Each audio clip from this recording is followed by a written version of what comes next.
आज हम 21वीं सदी में जी रहे हैं, लेकिन आज भी हमारे समाज में दलित और पिछड़ों को बहुत बुरी तरीके से बहिष्कृत कर दिया गया है। उन्हें आज भी समाज में बराबरी का दर्जा नहीं मिला है और जब तब आप देखते होंगे उनको बहुत ही बुरी तरीके से दुत्कारा जाता है। ऐसी ही एक दुर्दशा को ध्यान में रखते हुए और केंद्र में ला करके मुंशी प्रेमचंद्र ने एक कहानी लिखी है जिसका नाम है सदगति, जिसमें चमार बिरादरी को किस तरीके से समाज के द्वारा प्रताड़ित किया जाता है उसका एक छोटा सा चित्रण किया गया है। तो आइए सुनते हैं हम आज की अपनी कहानी सदगति। ये कहानी कई एग्जामों में भी आती है जिसमें यूपीएससी में सीधे सीधे प्रश्न इस कहानी से पूछ लिए जाते हैं। तो चलिए शुरू करते हैं हम अपनी कहानी सदगति। दुखी चमार द्वार पर झाड़ू लगा रहा था और उसकी पत्नी झुरिया घर को गोबर से लीप रही थी। दोनों अपने अपने काम से फुर्सत पा चुके थे। तो चमार ने कहा, तो जाके पंडित बाबा से कह आओ ना, ऐसा ना हो कहीं चले जाएं। दुखी, हाँ जाता हूँ, लेकिन ये तो सोच पंडित जी बैठेंगे किस चीज पर। झुरिया, कहीं से खटिया ना मिल जाएगी, ठकराने से मांग लाना। दुखी, तू तो कभी कभी ऐसी बात कह देती है कि देह जल जाती है। ठकराने वाले मुझे खटिया देंगे? आग तो घर से निकलती नहीं, खटिया देंगे? क्या थाने में जाकर एक लोटा पानी मांगूं तो ना मिले, भला खटिया कौन देगा? हमारे उपले सेठे भूसा लकड़ी थोड़े ही हैं कि जो चाहे उठा ले जाएं। ले अपनी खटोली धोकर रखते, गर्मी के तो दिन हैं, उनके आते आते सूख जाएगी। झुरिया, वह हमारी खटोली पर बैठेंगे नहीं, देखते नहीं कितने नेम धर्म से रहते हैं। दुखी ने जरा चिंतित होकर कहा, हाँ यह बात तो है, महुए के पत्ते तोड़कर एक पत्तल बना लूं तो ठीक हो जाए। पत्तल में बड़े बड़े आदमी खाते हैं, वह पवित्र है। ला तो डंडा पत्ते तोड़ दूं। झुरिया, पत्तल मैं बना लूंगी, तुम जाओ, लेकिन हाँ उन्हें सीधा भी तो देना होगा, अपनी थाली में रख दूं। दुखी, कहीं ऐसा गजब ना करना, नहीं तो सीधा भी जाए और थाली भी फूटे। बाबा थाली उठाकर पटक देंगे, उनको बड़ी जल्दी क्रोध चढ़ आता है। क्रोध में पंडिताइन तक को छोड़ते नहीं। लड़की को तो ऐसा पीटा कि आज तक टूटा हाथ लिए फिरता है। पत्तल भी सीधा भी देना। हाँ मुदा तू छूना मत। झूरी गोड़ की लड़की को लेकर शाह की दुकान से सब चीजें ले आना, सीधा भरपूर हो। सेर भर आटा, आधा सेर चावल, पाव भर दाल, आध पाव घी, नून, हल्दी और पत्तल में एक किनारे 4 आने पैसे रख देना। गोड़ की लड़की ना मिले तो भुर्जन के हाथ पैर जोड़ कर ले जाना। तू कुछ मत छूना, नहीं गजब हो जाएगा। इन बातों की ताकीद करके दुखी ने लकड़ी उठाई और घास का एक बड़ा सा गट्ठा लेकर पंडित जी से अर्ज करने चला। खाली हाथ बाबा जी की सेवा में कैसे जाता? नजराने के लिए उसके पास घास के सिवा और क्या था? उसे खाली देखकर तो बाबा दूर से ही दुत्कारते। पंडित घासीराम ईश्वर के परम भक्त थे। नींद खुलते ही ईसोपासन में लग जाते। मुंह हाथ धोते 8 बजे, तब असली पूजा शुरू होती, जिसका पहला भाग भंग की तैयारी थी। उसके बाद आध घंटे तक चंदन रगड़ते, फिर आईने के सामने एक तिनके से माथे पर तिलक लगाते। चंदन की 2 रेखाओं के बीच में लाल रोरी की बिंदी होती थी। फिर छाती पर बाहों पर चंदन की गोल गोल मुद्रिकाएं बनाते।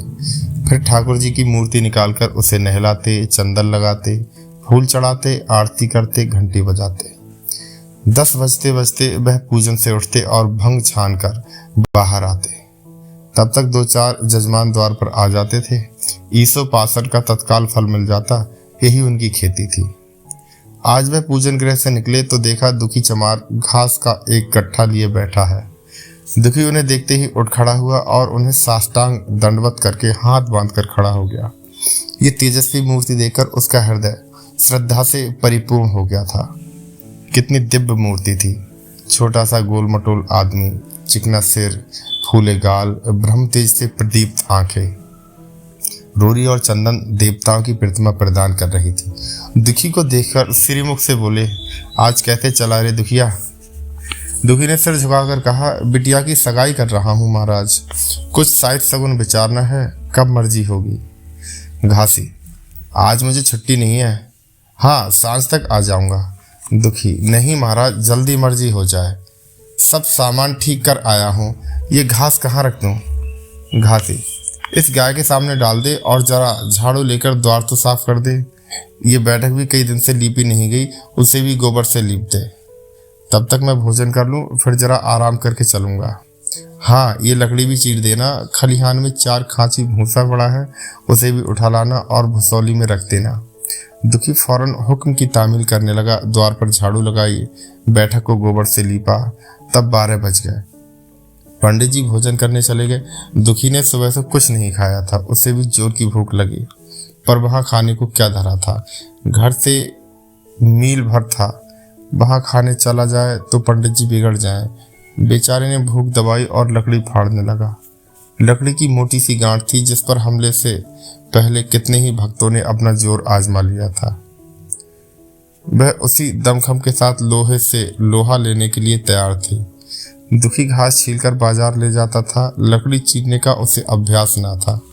घास उसके खुरपे के सामने सिर झुका देती थी। यहाँ कस कसकर कुल्हाड़ी का भरपूर हाथ लगाता, पर उस गांठ पर निशान तक ना पड़ता था। कुल्हाड़ी उचट जाती, पसीने में तर था, हाँफता था, थक कर बैठ जाता था, फिर उठता था। हाथ उठाए ना उठते थे, पांव कांप रहे थे, कमर ना सीधी होती थी, आंखों तले अंधेरा हो रहा था, सिर में चक्कर आ रहे थे, तितलियां उड़ रही थीं, फिर भी अपना काम किए जा रहा था। अगर एक चिलम तंबाकू पीने को मिल जाती तो शायद कुछ ताकत आती। उसने सोचा, यहाँ चिलम और तंबाकू कहाँ मिलेगी? बहामनों का पूरा है। बहामन लोग हम नीच जातों की तरह तंबाकू थोड़ी ही पीते हैं। सहसा उसे याद आया कि गांव में एक गोंद भी रहता है, उसके यहाँ जरूर चिलम तंबाकू होगी। तुरंत उसके घर दौड़ा। खैर, मेहनत सफल हुई। उसने तंबाकू भी दी और चिलम भी दी, पर आग वहाँ ना थी। दुखी ने कहा, आग की चिंता ना करो भाई, मैं जाता हूँ, पंडित जी के घर से आग मांग लूंगा। वहाँ तो अभी रसोई बन रही थी। ये कहता हुआ वह दोनों चीजें लेकर चला आया और पंडित जी के घर पर बैराठे के द्वार पर खड़ा होकर बोला, मालिक, रच के आग मिल जाए तो चिलम पी लें। पंडित जी भोजन कर रहे थे। पंडिताई ने पूछा, ये कौन आदमी आग मांग रहा है? पंडित, अरे वही ससरा दुखिया चमार है, कहा है थोड़ी सी लकड़ी चीर दे, आग तो है, दे दो। पंडिताई ने भवे चढ़ाकर कहा, तुम्हें तो जैसे पोथी पत्र के फेर में धर्म कर्म किसी बात की सुध ही नहीं रही। चमार हो, धोबी हो, पासी हो, मुंह उठाए घर में चला आए। हिंदू का घर ना हुआ कोई सराय हुई, कह दो दारी जार से चला जाए, नहीं तो इस लुआठे से मुंह झुलस दूंगी। आग मांगने चले हैं। पंडित जी ने उन्हें समझाकर कहा, भीतर आ गया तो क्या हुआ, तुम्हारी कोई चीज तो नहीं छुई? धरती पवित्र है, जरा सी आग दे क्यों नहीं देती? काम तो हमारा ही कर रहा है, कोई लोनिया यही लकड़ी फाड़ता तो कम से कम 4 आने लेता। पंडिताई ने गरज कर कहा, बै घर में आया क्यों? पंडित ने हार कर कहा, ससरे का अभागा था, और क्या? पंडिताई, अच्छा, इस वक्त तो आग दिए देती हूँ, लेकिन फिर जो इस तरह घर में आएगा तो उसका मुंह ही जला दूंगी। दुखी के कानों में इन बातों की भनक पड़ रही थी। पछता रहा था, नाहक आया। सच तो कहती हैं, पंडित के घर में चमार कैसे चला आए? बड़े पवित्र होते हैं ये लोग, तभी तो संसार पूछता है, तभी तो इतना मान है। भर चमार थोड़ी ही हैं। इसी गांव में बूढ़ा हो गया, मगर मुझे इतनी अक्ल भी ना आई। इसलिए जब पंडिताइन आग लेकर निकली तो वह मानो स्वर्ग का वरदान पा गया। दोनों हाथ जोड़कर जमीन पर माथा टेकता हुआ बोला, पड़ाइन माता, मुझसे बड़ी भूल हुई कि घर में चला आया। चमार की अक्ल ही तो ठहरी, इतनी मूर्ख ना होते तो लात क्यों खाते। पंडिताइन चिमटे से पकड़कर आग लाई थी। 5 हाथ की दूरी से घूंघट की आड़ से दुखी की तरफ आग फेंकी। आग की बड़ी सी चिंगारी दुखी के सिर पर पड़ गई। जल्दी से पीछे हटकर सिर को झटकने लगा। उसके मन ने कहा, यह एक पवित्र ब्राह्मण के घर को अपवित्र करने का फल है। भगवान ने कितनी जल्दी फल दे दिया। इसी से तो संसार पंडितों से डरता है और सबके रुपए मारे जाते हैं। ब्राह्मण के रुपए भला कोई मार तो ले, घर भर का सत्यानाश हो जाए। पांव गल गल कर गिरने लगे। बाहर आकर उसने चिलम पी और फिर कुल्हाड़ी लेकर जुट गया। खट खट की आवाजें आने लगी। उस पर आग पड़ गई तो पंडिताइन को उस पर दया आ गई। पंडित जी भोजन करके उठे तो बोली, इस चमरवा को भी कुछ खाने को दे दें, बेचारा कब से काम कर रहा है, भूखा होगा। पंडित जी ने इस प्रस्ताव को व्यावहारिक क्षेत्र से दूर समझकर पूछा, रोटियां हैं? पंडिताइन, 2-4 बज जाएंगी। पंडित, 2-4 रोटियों में क्या होगा, चमार है, कम से कम शेर भर चढ़ा जाएगा। पंडिताइन कानों पर हाथ रखकर बोली, अरे बाप रे, शेर भर, फिर तो रहने दो। पंडित जी ने अब शेर बनकर कहा, कुछ भूसी चोकर हो तो आटे में मिलाकर 2 ठो लिट्ठी ठोंक दो, साले का पेट भर जाएगा। पतली रोटियों से इन नीचों का पेट नहीं भरता, इन्हें तो ज्वार का लिट्ठ चाहिए। पंडिताई ने कहा, अब जाने भी दो, धूप में कौन मरे। दुखी ने चिलम पीकर फिर कुल्हाड़ी संभाली। दम लेने से जरा हाथों में ताकत आ गई थी। कोई आध घंटे तक फिर कुल्हाड़ी चलाता रहा, फिर बेदम होकर वहीं सिर पकड़ के बैठ गया। इतने में वही गौड़ आ गया। बोला, क्यों जान देते हो बूढ़े दादा, तुम्हारे फाड़े ये घाट ना फटेगी, नाहक हलाकान होते हो। दुखी ने माथे का पतीना पोंछकर कहा, अभी गाड़ी भर भूसा ढोना है भाई। गोड़, कुछ खाने को मिला कि काम ही कराना जानते हैं, जाके मांगती क्यों नहीं। दुखी, कैसी बात करते हो चुखरी, बामन की रोटी हमको पचेगी। गोड़, पचने को पच जाएगी, पहले मिले तो। मूंछों पर ताव देकर भोजन किया और आराम से सोए। तुम्हें लकड़ी फाड़ने का हुक्म लगा दिया। जमींदार भी कुछ खाने को देता है, हाकिम भी बेगार लेता है तो थोड़ी बहुत मजदूरी देता है, ये उनसे भी बढ़ गए, उस पर धर्मात्मा बनते हैं। दुखी, धीरे धीरे बोलो भाई, कहीं सुन ना ले तो आफत आ जाए। ये कहकर दुखी फिर संभल पड़ा और कुल्हाड़ी की चोट मारने लगा। गोड़ को उस पर दया आई, आकर कुल्हाड़ी उसके हाथ से छीन ली और कोई आध घंटे खूब कस कस कर कुल्हाड़ी चलाई, पर गांठ में एक दरार भी ना पड़ी। तब उसने कुल्हाड़ी फेंक दी और यह कहकर चला गया, तुम्हारे फाड़े ये ना फटेगी, जान भले निकल जाए। दुखी सोचने लगा, बाबा ने ये गांठ कहाँ रख छोड़ी थी कि फाड़े नहीं फटती, कहीं दरार तक नहीं पड़ती। मैं कब तक इसे चीरता रहूंगा। अभी घर पर 100 काम पड़े हैं, कार परोजन का घर है, एक ना एक चीज घटी ही रहती है, पर इन्हें इसकी क्या चिंता। चलूं जब तक भूसा ही उठा लाऊं। कह दूंगा बाबा, आज तो लकड़ी नहीं पटी, कल आकर फाड़ दूंगा। उसने झोबा उठाया और भूसा ढोने लगा। खलिहान यहाँ से 2 फरलांग से कम ना था। अगर झोबा खूब भर भर कर लाता तो काम जल्द खत्म हो जाता, फिर झोबे को उठाता कौन। अकेले भरा हुआ झोबा उससे ना उठ सकता था, इसलिए थोड़ा थोड़ा लाता था। 4 बजे कहीं भूसा खत्म हुआ। पंडित जी की नींद भी खुली, हाथ मुंह धोया, पान खाया और बाहर निकले। देखा तो दुखी झोबे पर सिर रखे सो रहा है। जोर से बोले, अरे दुखिया, तू सो रहा है? लकड़ी तो अभी ज्यों की त्यों पड़ी हुई है, इतनी देर तू क्या करता रहा? मुट्ठी भर भूसा ढोने में सांझ कर दी, उस पर सो रहा है। उठा ले कुल्हाड़ी और लकड़ी फाड़ डाल। तुझसे जरा सी लकड़ी नहीं फटती, फिर शायद भी वैसी ही निकलेगी। मुझे दोष मत देना। इसी से कहा है कि नीच के घर में खाने को हुआ और उसकी आंख बदली। दुखी ने फिर कुल्हाड़ी उठाई। जो बातें पहले से सोच रखी थी वह सब भूल गई। पेट पीठ में धता जाता था। आज सवेरे जलपान तक ना किया था, अब काश ही ना मिला। उठना ही पहाड़ मालूम होता था। जी डूबा जाता था, पर दिल को समझा कर उठा। पंडित हैं, कहीं शायद ठीक ना बिचारे तो फिर सत्यानाश ही हो जाए। जभी तो संसार में इतना मान है, शायद ही का खेल तो है सब, जिसे चाहे बिगाड़ दें। पंडित जी गांठ के पास आकर खड़े हो गए और बढ़ावा देने लगे। हाँ, मार कसके, और मार, कसके मार, अबे जोर से मार, तेरे हाथ में तो जैसे दम ही नहीं है, लगा कसके। खड़ा सोचने क्या लगता है, हाँ बस फट ही चाहती है, दे उसी दरार में। दुखी अपने होश में ना था, ना जाने कौन सी गुप्त शक्ति उसके हाथों को चला रही थी। वह थकान, भूख, कमजोरी सब मानो भाग गई। उसे अपने बाहुबल पर स्वयं आश्चर्य हो रहा था। एक एक चोट वज्र की तरह पड़ती थी। आध घंटे तक वह इसी उन्माद की दशा में हाथ चलाता रहा, यहाँ तक कि लकड़ी बीच से फट गई और दुखी के हाथ से कुल्हाड़ी छूटकर गिर पड़ी। इसके साथ वह भी चक्कर खाकर गिर पड़ा। भूखा प्यासा थका हुआ शरीर जवाब दे गया। पंडित जी ने पुकारा, उठ के 2-4 हाथ और लगा दे, पतली पतली चौलियां हो जाएं। दुखी ना उठा। पंडित ने अब उसे दिक करना उचित ना समझा। भीतर जाकर बूटी छानी, शौच गए, स्नान किया और पंडिताई बाना पहनकर बाहर निकले। दुखी अभी तक वहीं पड़ा हुआ था। जोर से पुकारा, अरे क्या पड़े ही रहोगे दुखी, चलो तुम्हारे ही घर चल रहा हूँ, सब सामान ठीक ठीक है ना। दुखी फिर ना उठा। अब पंडित जी को कुछ शंका हुई। पास जाकर देखा तो दुखी अकड़ा पड़ा हुआ था।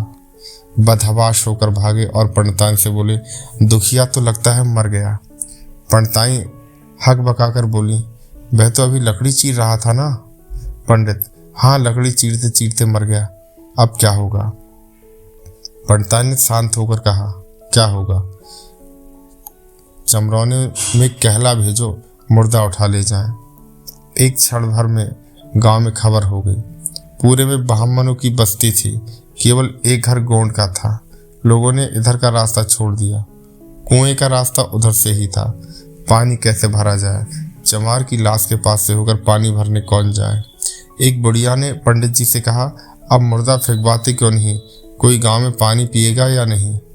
इधर गौंड ने चमरौने में जाकर सबसे कह दिया, खबरदार मुर्दा उठाने मत जाना, अभी पुलिस की तहकीकात होगी, दिल लगी है कि ये गरीब की जान ले ली।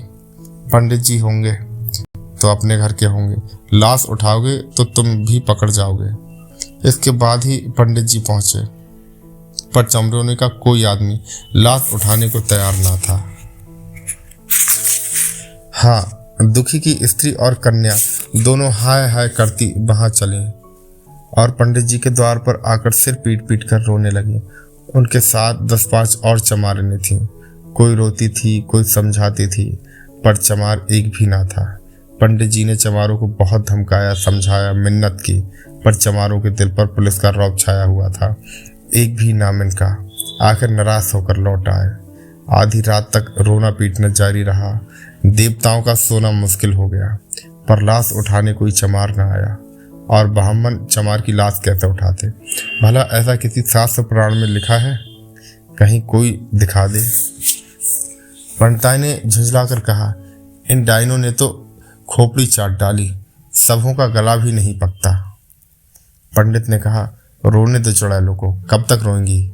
जीता था तो कोई बात तक ना पूछता था, मर गया तो कोलाहल मचाने के लिए सबकी सब आ पहुंचे। पंडिताइन, चमार का रोना मनहूस है। पंडित, हाँ, बहुत मनहूस। पंडिताइन, अभी से दुर्गंध उठने लगी। पंडित, चमार था ससुरा की नहीं, साध असाध किसी का विचार है इन सबों को। पंडिताइन, इन सबों को घिन भी नहीं लगती। पंडित, भ्रष्ट हैं सब। रात तो किसी तरह कटी, मगर सवेरे भी कोई चमार ना आया। चमारे ने भी रो पीट कर चली गई। दुर्गंध कुछ कुछ फैलने लगी। पंडित जी ने एक रस्सी निकाली, उसका फंदा बनाकर मुर्दे के पैर में डाला और फंदे को खींचकर कस दिया। अभी कुछ कुछ धुंधल का था। पंडित जी ने रस्सी पकड़कर लाश को घसीटना शुरू किया और गांव के बाहर घसीट ले गए। वहां से आकर तुरंत स्नान किया, दुर्गा पाठ पढ़ा और घर में गंगा जल छिड़का। उधर दुखी की लाश को खेत में गीदड़ और गिद्ध, कुत्ते और कौवे नोच रहे थे। यही जीवन पर्यंत की भक्ति, सेवा और निष्ठा का पुरस्कार था। कहानी यही समाप्त थी।